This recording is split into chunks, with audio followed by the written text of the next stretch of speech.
හන්දියට ආපු එකේ රාළ මුදලාලිවත් හම්බ වෙලාම යනවා. කොළුවෝ කොයිදයි මේ යන්නේ? හන්දියට ගියා. මා මේ පරිපාලන තරඟ විභාගයේ විස්තර ටිකක් බලන් එන්න. ෂා ලස්සන නංහි කෙනෙක්නේ. මේ අවේලාවේ මොකදයි මෙතන? තරග විභාගයට ක්ලාස් දාලා වටපුක හන්දිය එකට යන්න හදන්නේ ඇයි ඒ? මමත් මේ විස්තර බලලා එන ගමන් නගෝ. නගා කිව්ව විදිහට වටපුක ප්‍රජාශාලාවේ තියෙන්නේ. ඒත් ඇඟට සීතලයි වගේ අප්පා. තව ටිකක් යන්නත් තියේ. ඊට වටපුක හන්දියටත් ආවා. ඒත් පට්ට පාළුයිනේ. යකෝ මට ලණුවක්වත් දුන්නද? නෑ නගා බොරු කිව්වා වෙන්න බෑ. ගිහින් බලමු. මේ ඉන්නේ කට්ටියම. පාරෙද්දි බයකුත් ආව නගෝ. බල්ලෙක්වත් පාරේ නෑනේ. අයියා එනකන් තමා හිටියේ. යමු ඇතුළට. අයියත් ඇවිල්ලා මෙහින් වාඩි වෙන්න දැන් සරුත් එනවා ඇති ළඟම. හරි නගෝ.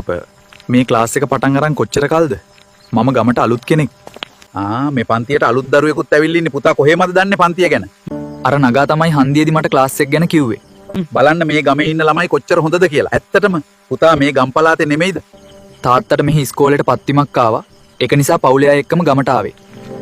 පුතේ මේ ළමයින්ගේ අම්මලා හවසට තේ වේලක් දෙනවා. එක දවසක් අපිට විස වෙලා මමයි ළමයි ටිකයි මෙතනම මැරුණා. අම්බෝ සර් මාර විහිළු තමා කරන්නේ. මේ මොකක්ද යකෝ උනේ? කෝ මෙතන හිටපු අය නග්ගි?